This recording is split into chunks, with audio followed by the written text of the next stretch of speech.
پیارے بچوں، اس سبق کے الفاظ معنی دیکھتے ہیں۔ سخن یعنی قول، بات۔ آبرو یعنی عزت۔ تن یعنی جسم۔ عاجز یعنی مجبور۔ حقیر یعنی معمولی، بے قیمت۔ بیزر یعنی غریب۔ اسیر یعنی غلام، قیدی۔ دل میں آنا یعنی خواہش ہونا۔ سیر چمن یعنی باغ کی سیر۔ جا یعنی جگہ۔ تونگر یعنی امیر۔ حرمت یعنی عزت۔ دل پذیر یعنی دل کو پسند آنے والی۔ پیارے بچوں، ہم سب کو کس نے پیدا کیا ہے؟ اللہ تعالیٰ نے۔ اللہ تعالیٰ نے ہمیں بہت ساری نعمتیں دی ہے، اور اس میں سب سے بڑی نعمت صحت، تندرستی اور عزت ہے۔ جس کے پاس تندرستی اور عزت ہے وہ انسان دنیا کا سب سے کامیاب انسان کہلاتا ہے۔ پیارے بچوں، جب ہم بیمار پڑتے ہیں اور ڈاکٹر کے پاس جاتے ہیں تو ہمیں اچھا لگتا ہے؟ نہیں، کیونکہ ہمیں کڑوی کڑوی دوائیاں پینی پڑتی ہے اور کوئی ہماری بے عزتی کرتا ہے، یہ بھی ہمیں پسند نہیں ہے۔ ہر انسان کو اپنی عزت پسند ہوتی ہے، پیاری ہوتی ہے۔ عزت اور تندرستی کا دینے والا اللہ ہے۔ آج ہم جو نظم پڑھیں گے اس نظم کا نام ہے اللہ آبرو سے رکھے اور تندرست۔ جتنے سخن ہیں سب میں یہی ہے سخن درست، اللہ آبرو سے رکھے اور تندرست۔ شاعر کہتا ہے کہ جتنے بھی قول ہیں ان میں سب سے درست قول یہ ہے کہ اللہ عزت سے اور تندرست رکھے۔ سخن یعنی قول، درست یعنی صحیح، آبرو یعنی عزت اور تندرست یعنی صحت مند۔ عاجز ہو یا حقیر ہو پر تندرست ہو، بیزر ہو یا امیر ہو پر تندرست ہو۔ عاجز یعنی مجبور، انسان مجبور ہو یا معمولی ہو، غریب ہو یا امیر ہو، لیکن وہ کیا ہو؟ تندرست ہو۔ عاجز یعنی مجبور، حقیر یعنی ادنا درجے کا معمولی، بیزر یعنی جس کے پاس پیسہ نہیں ہو، غریب ہو یا امیر، قیدی ہو یا اسیر ہو پر تندرست ہو، مفلس ہو یا فقیر ہو پر تندرست ہو۔ انسان قیدی ہو یا اسیر یعنی غلام ہو، لیکن وہ کیسا ہو؟ صحت مند ہو۔ مفلس ہو، غریب ہو یا فقیر ہو، لیکن وہ کیسا ہو؟ تندرست ہو۔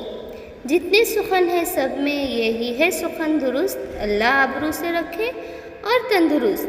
شاعر کہتا ہے کہ جتنے بھی قول ہیں ان قول میں سب سے درست قول یہ ہے کہ اللہ عزت اور تندرستی سے رکھے۔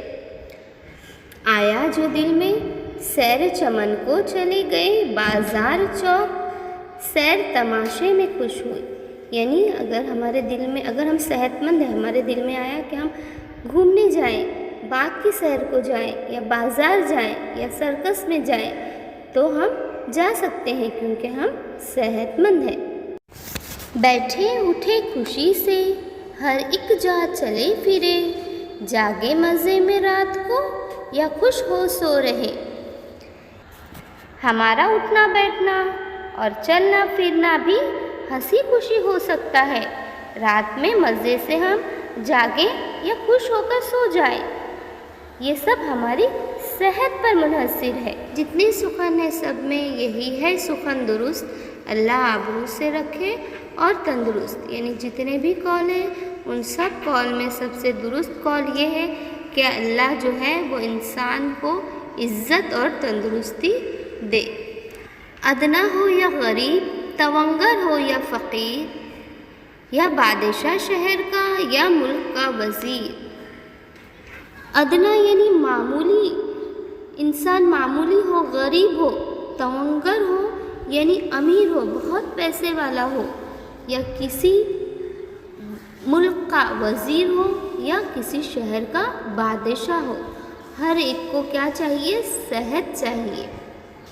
ہے سب کو تندرستی و حرمت ہی دل پذیر، جو تو نے اب کہاں سو یہی سچ ہے اے نذیر۔ یعنی شاعر کہتا ہے کہ انسان معمولی ہو یا غریب ہو، امیر ہو یا فقیر ہو، کسی ملک کا بادشاہ ہو یا وزیر ہو، سب کو تندرستی اور عزت سب کے دل کو پسند آتی ہے۔ ادنا ادنا یعنی معمولی، تونگر یعنی بہت امیر، پیسے والا، حرمت یعنی عزت، دل پذیر یعنی دل کو پسند آنے والی۔ اے نذیر، جو بات تو نے کہی سچ ہے، اس لیے سارے اقوال میں یہی قول درست ہے کہ اللہ ہم سب کو عزت سے اور تندرست رکھے۔ پیارے بچوں، اس نظم میں شاعر نے تندرستی اور عزت کا ذکر کیا ہے۔ ہر ایک کو تندرستی اور عزت ہر ایک کے لیے ضروری ہوتی ہے، اور یہ کون دیتا ہے؟ عزت اور تندرستی کا دینے والا، ہر چیز کا دینے والا کون ہے؟ اللہ ہے۔ اس لیے ہمیں ہمیشہ دعا کرنی چاہیے کہ اللہ ہر ایک کو تندرست رکھے اور ہر ایک کی عزت و آبرو کی حفاظت کرے۔ پیارے بچوں، آپ لوگوں کو یہ نظم اچھی لگی ہوگی۔ اس نظم کے الفاظ معنی بھی میں نے دیے ہیں، ان کو لکھو اور نظم کو پڑھ کر یاد کرو، اور لکھ کر اس کا فوٹو مجھے سینڈ کرنا۔ اب مجھے اجازت دیجیے۔ السلام علیکم۔